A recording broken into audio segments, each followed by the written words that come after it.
Hey, welcome to another episode of Stand Tall. It is October 6th, 10:06. We are in The Army on the March in the Art of War, verse 27. When there is much running about and the soldiers fall into rank, it means that the critical moment has come. Verse 28. When some are seen advancing and some retreating, it is a lure. 29. When the soldiers stand leaning on their spears, they are faint from want of food. 30. If those who are sent to draw water begin by drinking themselves, the army is suffering from thirst. We're going to go on to the next ones tomorrow. Right now, we're going to go over here to an alternate translation to see what some of the other generals of the time reflect on.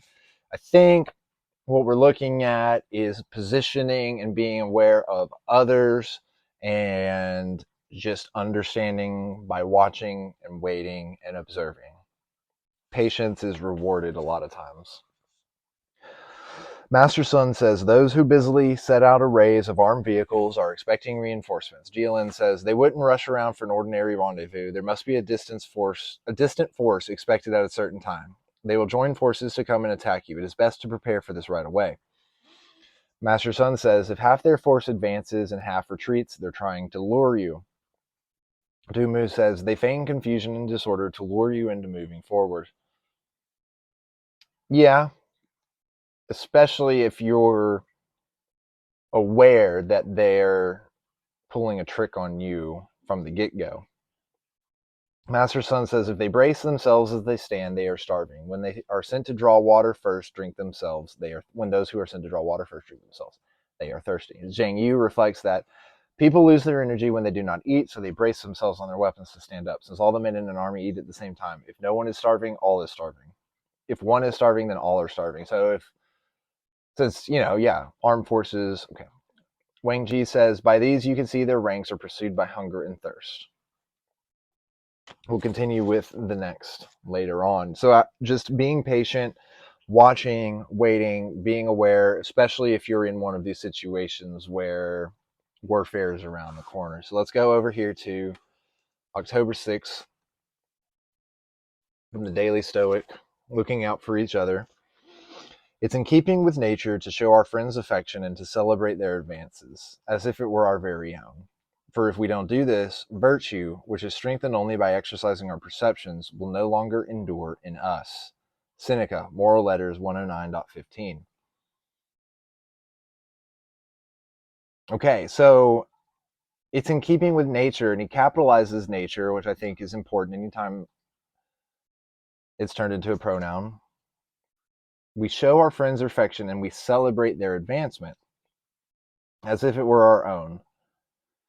If we don't do this, virtue, which is strengthened only by exercising our perceptions, will no longer endure in us. So, exercising our perceptions, it's really about framing. I was thinking about this a lot today.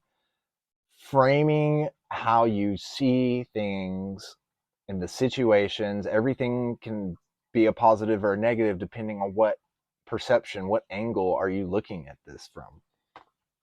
You can think, oh, I forgot my paperwork on the way into work, and then you're stressed about it until lunchtime comes, and all of a sudden you have to go home for something anyway, and now all of a sudden you get the paperwork, it's not a problem, and you get to see your family. Boom.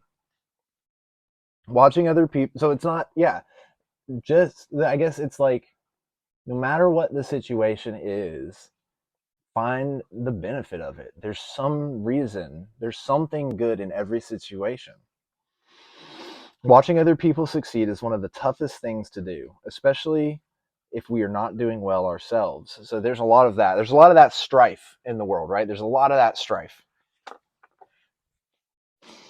In our hunter-gatherer minds, we suspect that life is a zero-sum game. That for someone to have more means that we might end up with less, right? Okay. And that might, in some ways that can be true, but not always. But like all parts of philosophy, empathy and selflessness are a matter of practice. As Seneca observed, it's possible to learn to rejoice in all their successes and be moved by their every failure. This is what a virtuous person does. They teach themselves to actively cheer for other people, even in cases where where it comes at their own expense, and put aside jealousy and possessiveness. And you can do that too. The big reflection on this is that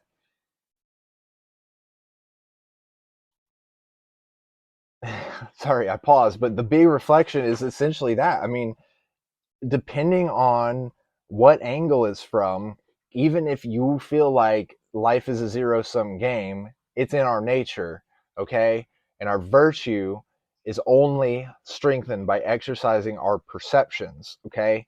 It's not going to last if we play this zero sum game. If we think of the blue ocean strategy, there's plenty out there. There's always people doing things, things are happening, all of this is going on, and you just have to go get involved. Like, you just have to get out there. Like, the best advice for like a 12-year-old, 13-year-old, 14-year-old, or a kid in today's day and age is literally go outside and live life. Like, go get a flat tire and figure out what it means to have to get home without a tire on your bike. Like, all of this stuff, like, there's like so much lessons that can be learned from spending a night with your friends and having dinner. Like, there's so much experience. So just go out there and get involved and celebrate with other people when good things happen. And when bad things happen, you know, rejoice in their successes and be moved by their every failure. That's in our nature, and that's what we need to do for those that we care about. So let's keep standing tall. We'll see you guys on the next one.